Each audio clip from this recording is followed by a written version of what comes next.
এরপরে প্রশ্ন হলো, আমি একজন কলেজ পড়ুয়া ছাত্র, কিছুদিন আগেও আমি মুভি গান প্রভৃতি দেখতে অভ্যস্ত ছিলাম। আল্লাহর রহমতে এখন এসব ত্যাগ করতে সক্ষম হয়েছি, কিন্তু ইদানিং ইসলামিক তুর্কি ওয়েব সিরিজ যথাক্রমে সুলতান সুলেমান, আর্তুগ্রুল গাজী, ক্রুলুস ওসমান ইত্যাদি সিরিয়াল দেখতে আসক্ত হয়ে গেছি। এ বিষয়ে শরীয়তের বিধান জানতে চাই। এরপরে প্রশ্ন হলো, বিড়াল, কুকুর, পাখি বা কবুতর পালা যাবে কিনা। এরপরে প্রশ্ন হলো, অনেক আলেম বলে থাকেন যে এক এক নামাজের পর এক এক সূরা পাঠ করার অনেক ফজিলত আছে, যেমন ফজরের পর সূরা ইয়াসিন, মাগরিবের পর সূরা ওয়াকিয়া, ইশার পর সূরা মুলক। এগুলো কি সঠিক? আমার ভাই প্রবাসী, সেখানে সে যেই দোকানে কাজ করে সেই দোকানে হালাল ও হারাম খাবার দুইটাই আছে। এই টাকা আমি এবং আমার বাবা মা খেলে আমাদের জন্য হালাল হবে কিনা। দেখুন, যদি কারোর হালাল এবং হারাম দুই রকমের উপার্জন থাকে, কিছু টাকা হালাল কিছু টাকা হারাম, তাহলে দেখতে হবে বেশিরভাগ হালাল না বেশিরভাগ হারাম। যদি হারামের পরিমাণ বেশি হয় তাহলে সেটা খাবেন না, আর যদি হালালের পরিমাণ বেশি হয়, হারাম কম থাকে, তাহলে খেতে পারেন, কিন্তু সেটা অ্যাভয়েড করতে পারলে, না খেতে পারলে ভালো, তাকওয়ার দাবি। আর যদি কেউ এরকম বড় ভাই বা বাবা তিনি উপার্জন করেন, আপনি ছোট, এখন উপার্জন করেন না, উপার্জনের সুযোগ নাই, তাহলে আপনি তার অধীনস্থ হিসাবে আপনার জন্য সেটা খাওয়া জায়েজ হতে পারে। বিকল্প উপার্জনের পথ খুঁজতে থাকবেন সেটা পাওয়ার আগ পর্যন্ত ওজর হিসাবে। এরপরে প্রশ্ন হলো, বিড়াল, কুকুর, পাখি বা কবুতর পালা যাবে কিনা। বিড়াল পালা তো যাবে, এতে কোনো সন্দেহ নাই, কারণ নবী করিম সাল্লাল্লাহু আলাইহি সাল্লাম বিড়াল সম্পর্কে বলেছেন, ফাইন্নাহা মিনাত তাওয়াফিনা আলাইকুম আত-তাওয়াফাত। বিড়াল তোমাদের বাসা বাড়িতেই থাকে, এই জন্য তার ঝুঁটাকে তিনি হারাম করেন নাই। বিড়াল যদি কোনো কিছুতে মুখ দেয়, তাহলে কুকুর মুখ দিলে যেরকম হারাম হয়ে যায়, নাপাক হয়ে যায়, বিড়াল যদি মুখ দেয়, বিড়ালের ঝুঁটা কি হয় না, নাপাক হয় না। এই জন্য বিড়াল পালা জায়েজ আছে, বিশেষ করে ইঁদুরের উপদ্রব থেকে বাঁচার জন্য, কিংবা এমনি আদর করে আপনি বিড়াল পালেন, কোনো অসুবিধা নেই। আপনারা সবাই জানেন, একজন সাহাবী ছিলেন, নাম হলো আবু হুরায়রা, নাম শুনছেন না, রাদিয়াল্লাহু তাআলা আনহু। ওনার নাম কিন্তু আসলে আবু হুরায়রা ছিল না, ওনার নাম ছিল প্রসিদ্ধ মত অনুযায়ী আব্দুর রহমান। আরও অনেকগুলো মত আছে ওনার নাম নিয়ে, কিন্তু ওনার নাম পরে আবু হুরায়রা উঠে গেছে। কিভাবে? ওনার একটা বিড়াল ছিল, জামার হাতার ভিতরে এই বিড়াল ভরে অনেক সময় মসজিদে নিয়ে আসতেন। তো একবার নবী করিম সাল্লাল্লাহু আলাইহি ওয়াসাল্লাম তার ওই বিড়াল দেখে, তার সবসময় তার সাথে সাথে বিড়ালটা থাকে, এটা দেখে তাকে বললেন, ও বিড়ালের বাপ। আবু হুরায়রা মানে বিড়ালের বাপ। এরপর থেকে ওনার নাম হয়ে গেছে কি, বিড়ালের বাপ। আসলে কি তিনি বিড়ালের বাপ ছিলেন? এটা কথার কথা হয়ে গেছে, রাসূল আকরাম সাল্লাল্লাহু আলাইহি ওয়াসাল্লাম মজা করে বলেছিলেন। তো তারপর থেকে ওই নামে তিনি পরিচিত হয়ে গেছেন। তাহলে তিনি যেহেতু বিড়াল পালতেন, নবী সাল্লাল্লাহু আলাইহি ওয়াসাল্লাম দেখেও বরং রসিকতা করেছেন, কোনো নিষেধ করেন না। তাহলে বোঝা গেল আমাদের বাসা বাড়িতে বিড়াল পালা কোনো অসুবিধা নাই।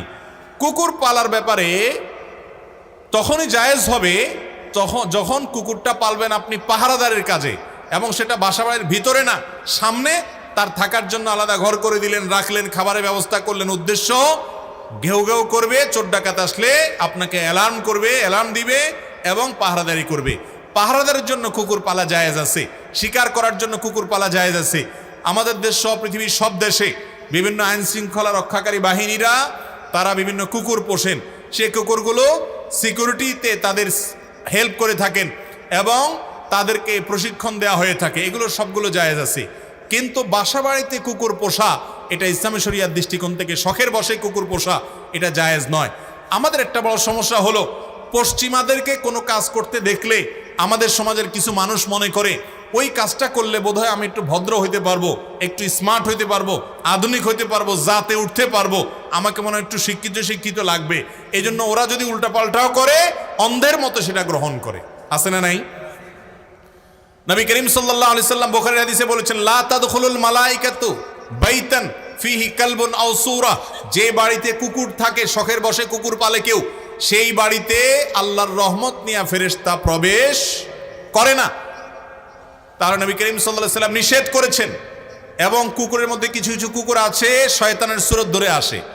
আপনারা দেখবেন হাদিসে যেটা নিষেধ আছে ওইটা আরো বেশি করে। পশ্চিমারা বিড়ালও পালে, কিন্তু বিড়ালের চেয়ে কুকুরের সাথে দুস্তিতে একটু বেশি, কারণ হাদিসে নিষেধ আছে, এই জন্য শয়তান ওটা আরো বেশি করে করায়, ক্ষতিগ্রস্ত করতে চায়। মুসলমানের সন্তান কুকুরের গলায় একটা শেকল লাগাইয়া বিদেশি কুকুর কিনে সাথে হাঁটাতে হাঁটাতে নিয়ে যায় এবং খুব আদর কদর করে, মনে করে এর মাধ্যমে তিনি ভদ্র হয়ে গেছে। ওই পশ্চিমাদেরকে যা দেখে অন্ধের মতো মনে করে ওইটা অনুকরণ করলে সে ভদ্র হবে, তথাকথিত স্মার্ট হবে, আধুনিক আধুনিক দেখাবে। এরা হলো সবচাইতে বেশি পশ্চাৎপদ, এরা হলো সবচাইতে বেশি বিবেককে অন্যের গোলামি করে নিজেকে গোলামের জিঞ্জিরে আবদ্ধ করে ফেলেছে। মুসলমানের জন্য কুকুর শখের বশতে পালা জায়েজ নাই, তবে প্রয়োজনে বশতে পালতে পারেন। আর আল্লাহ সৃষ্টি বিষয়ে তা খাবার দিবেন বা কোনো অসুস্থ হলে সেবা দিবেন, সেটা কোনো নাজায়েজ বিষয় নয়। তবে বাসা বাড়িতে পালা জায়েজ নয়, শখের বশতে হারাম। আর পাখি যদি আপনি পালতে চান, কবুতর পালতে চান, যে সমস্ত পাখি বিশেষ করে কবুতর খাঁচায় পালা যায় তো পালেন, কোনো অসুবিধা নেই। আর যে পাখিগুলো খাঁচায় পালা যায়, খাঁচায় পালার মতো, সেগুলো পালেন, যেমন টিয়া পাখি ইত্যাদি। কিন্তু যেই পাখি উড়ে বেড়ায় আপনি সেগুলোকে খাঁচায় বন্দি করে রাখছেন এবং এটা রেখে তাকে কষ্ট দিচ্ছেন, সেটা কিন্তু জায়েজ নয়। আর যেগুলো খাঁচাতেই পালার জন্য উপযোগী এই টাইপের, বাহিরে রাখলে বরং, ছেড়ে দিলে বরং সেগুলো মারা যাবে, তাহলে সেই রকম পাখি পালতে অসুবিধা নাই। এরপরে প্রশ্ন হলো, আমি একজন কলেজ পড়ুয়া ছাত্র, কিছুদিন আগেও আমি মুভি, গান প্রভৃতি দেখতে অভ্যস্ত ছিলাম। আল্লাহর রহমতে এখন এসব ত্যাগ করতে সক্ষম হয়েছি, কিন্তু ইদানিং ইসলামিক তুর্কি ওয়েব সিরিজ যথাক্রমে সুলতান সুলেমান, আর্তুগ্রুল গাজী, ক্রুলুস ওসমান ইত্যাদি সিরিয়াল দেখতে আসক্ত হয়ে গেছি। এ বিষয়ে শরীয়তের বিধান জানতে চাই।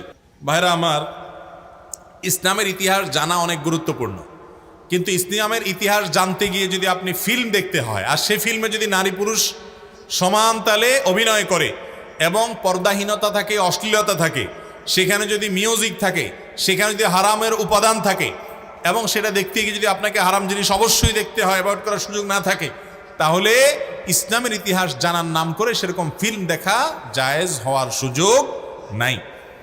এটা ঠিক যে মুসলমানদের ইতিহাস আমাদেরকে জানতে হবে, সেগুলোর জন্য যদি এরকম ফিল্ম তৈরি করা হয় যে ফিল্মে হারাম কোনো উপাদান নাই, তাহলে সেগুলো দেখা জায়েজ আছে।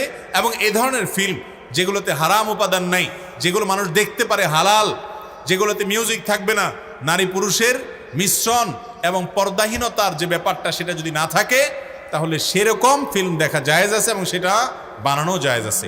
কিন্তু এরকম ফিল্ম দেখার নাম করে, ইসলামের ইতিহাস জানার নাম করে ফিল্ম দেখলে সেটা গুনাহ হবে সওয়াবের পরিবর্তে। এরপরে প্রশ্ন হলো, অনেক আলেম বলে থাকেন যে এক এক নামাজের পর এক এক সূরা পাঠ করার অনেক ফজিলত আছে, যেমন ফজরের পর সূরা ইয়াসিন, মাগরিবের পর সূরা ওয়াকিয়া, এশার পর সূরা মুলক, এগুলো কি সঠিক? ভাইরা আমার, এর মধ্যে মাগরিবের পরে হোক আর এশার পরে হোক, রাত্রে সূরা মুলক পড়ার ফজিলত আছে। আর সে ফজিলত হলো, রাতেকে সূরা মুলক পাঠ করলে, নিয়মিত পাঠ করলে ওই ব্যক্তির কবর আযাব মাফ হবে ইনশাআল্লাহ। এর বাইরে ফজরের পরে সূরা ইয়াসিন পাঠ করার বিষয়ে বিশুদ্ধ কোনো হাদিস বর্ণিত হয়নি। যে সমস্ত বর্ণনা এক্ষেত্রে পাওয়া যায় সূরা ইয়াসিনের কে কেন্দ্র করে, সেগুলো বিশুদ্ধতার মানদণ্ডে উত্তীর্ণ নয়, সহিহ নয়, বরং দাঈফ। আর মাগরিবের পর সূরা ওয়াকিয়া পাঠ করলে রিজিকের অনটন দূর হয়।